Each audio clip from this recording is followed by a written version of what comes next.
ბათუმით თაუერი გასაყიდ ობიექტთან ნუსხაშია. უფუნქციოდ დარჩენილი 36 სართულიანი შენობა მალე აუქციონის წესით გაიყიდება. უკვე ცნობილია, რომ ობიექტით ორი ინვესტორია დაინტერესებული. არჩილ ხაბაძის განცხადებით, ინვესტორები ძირითადად სასტუმროს მიმართულებას განიხილავენ. დაინტერესება არის დიდი, არის მოლაპარაკება, იყო საუბარი უпростоრად ფასთან დაკავშირებით, პირობებთან დაკავშირებით, ამის ასე ვთქვათ პრივილეგია და უფლებამოსილება დელეგირებული აქვს ეკონომიკის განვითარების სამინისტროსთან არსებულ კომპანიას. გადაწყვეტილებას ერთიანი ნაციონალური მოძრაობის წევრი და ყოფილი მერი უპასუხისმგებლოს უწოდებს. რობერტ ჩხაიძე მიიჩნევს, რომ ბათუმის საუნივერსიტეტო ქალაქად ქცეული იყო განუხორციელებელ იდეად დარჩა. ამბობს, რომ აქ უნივერსიტეტისთვის საჭირო ყველა პირობა იყო შექმნილი. ყველა ეტაპი გავლილი ჰქონდა ამ პროექტს. და აქ იყო ელემენტარული ნებასთან დაკავშირებული გადაწყვეტილება, ანუ ნებაზე იყო დამოკიდებული სამწუხაროდ. ახალ ხელისუფლებას არ აღმოაჩნდა ეს ნება.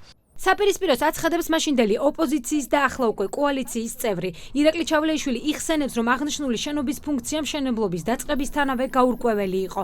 ჩავლეიშვილი შენობის გაწყვეტების მომხრეა, რადგან მიიჩნევს, რომ ობიექტი საუნივერსიტეტო სტანდარტებს ვერ პასუხობდა. არასად არ ეწერა ეგ რომ უნივერსიტეტი უნდა ყოფილიყო. ეს იყო მრავალფუნქციური შენობა, სადაც უნდა განთავსებულიყო, ასე ვთქვათ, ეს ოფისები. პირდაპირ გეტყვით, ეს ტყუილია და ყველა დეტალი გათვლილია უმაღლეს სასწავლებლის პარამეტრებით.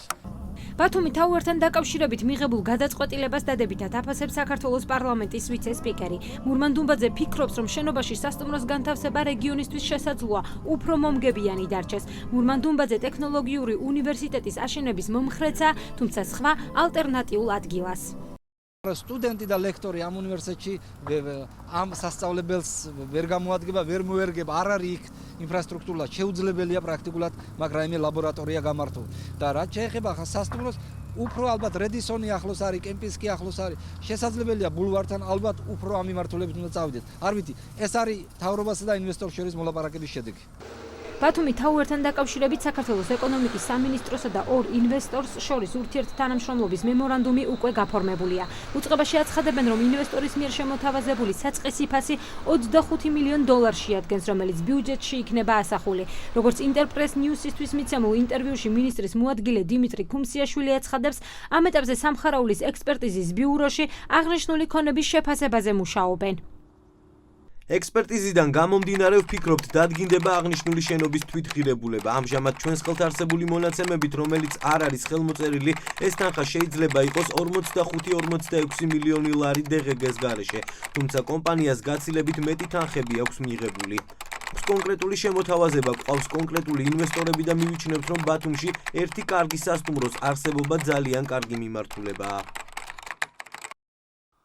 შენობის ირგვლივ განვითარებულ მოვლენებს საქართველოს ყოფილი პრეზიდენტი საკუთარ Facebook გვერდზე გამოეხმაურა. მიხეილ სააკაშვილის განცხადებით 200 მილიონ დოლარიანი პროექტი ყოფილმა პრემიერ-მინისტრმა მოქმედი პრეზიდენტის ხელით შეაჩერა.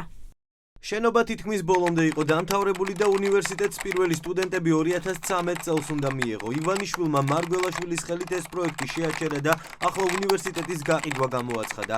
კავკასიის ყველაზე მაღალი და ლამაზი შენობა უნდა ქცეულიყო განვითარებული და განათლებული საქართველოს სიმბოლოდ. 2011 წელს საქართველოს ყოფილი პრეზიდენტი ამ ადგილას ბიზნეს ცენტრის განთავსებაზე საუბრობდა. თავისთავად ამხელა ბიზნეს შენობის აშენება, რომელიც იქნება ულამაზესი, შექმნის იმას, რომ გარდაიცვალებისა, რომ თვითონ ამ შენობაში რა ხალხი იჯდება, 10,000-ობით დამატებითი ადამიანი დასაქმდება, სწორედ იმის გამო, რომ ეკონომიკური აქტიურობა განვითარდება.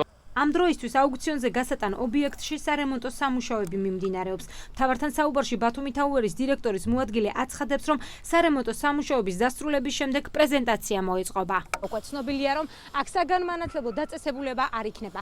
აქტიურად მიმდინარეობს სარემონტო სამუშაოები. შეიცვალა შენობის სახურავი, რეაბილიტაცია ჩაუტარდა ეგრეთ წოდებულ ეშმაკის ბორბალს.